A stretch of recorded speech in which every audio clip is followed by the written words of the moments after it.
همین برادره که پیشتر سوال دادن و من سوالشامو جواب نگفتم و درسای پیشینه بیم گفتم، یعنی این از جهتی ملال آمدن نه. من تکرار کردم میگم 100 بار هم. اینجا بعضی دیگر چیزها هست برادرای عزیز.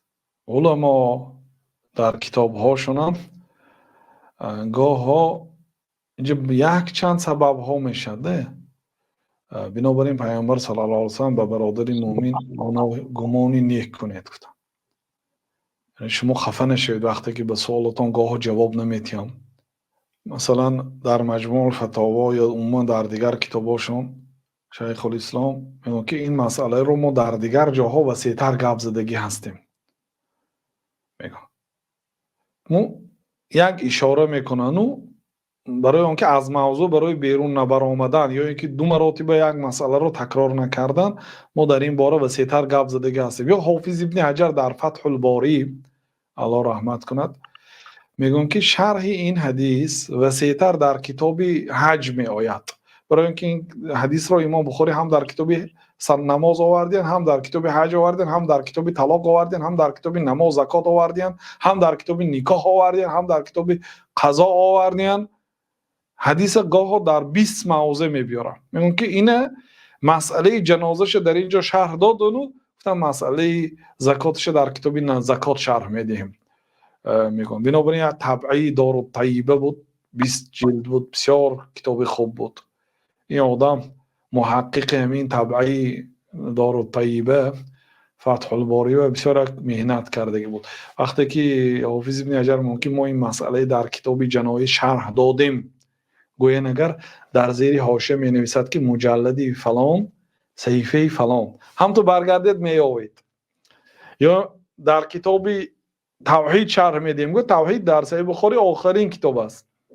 امام بخاری کتاب توحید در آخرین کتاب بخاری مانند صحیح بخاری. با کتاب ایمان شروع کردن، با توحید تمام کردن. در کتاب توحید شرح میدیم، گویا اگر می نویسد حاشیه و مجلد 20 صحیفه فلان گفته. بسیار مهنت کردگی بود. خلاصه یعنی که احاله میکنن علما، یعنی این کارم اصل شرعی دارد. یعنی و با دیگر سبب ها هست برادرها. یک سوال برای من خفه نشید، اگر رفتو به سوال یگان تا شما من جواب ندادم یا نمیدانم گفتم یا مقصد گاه ها میگن که داملا به دیگر طرف رفتی میگن. بله شاید دیگر طرف رفتنی من به فایده شما باشد.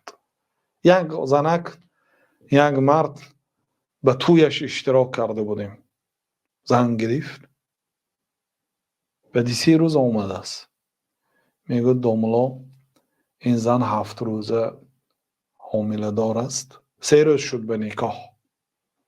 دختر بردیم که 1 هفته اینه کودک داری گفت و انیقی از زنا هست.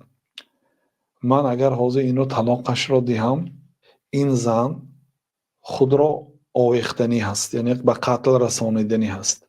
آیا برای من اجازت هست که من همین کودک ابورت کنم، اسقاط حمل؟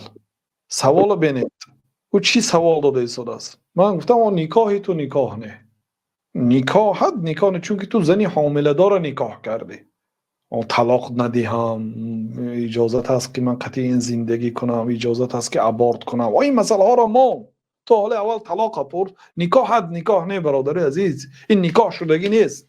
بله زنا هم نیست، برای آنکه شبهه نکاح بود تو زنی خود گفته فکر کرده، لیکن این نکاحی نادرست است، چون که تو زنی حامله دار خانه دار شده. بنابراین حاجتی اون ابورت و حاجتی طلاق و مسئله ها حاجت ندارد که اون مسئله های جواب دهیم. نکاح تو باطل او زنی تو نیست، تمام.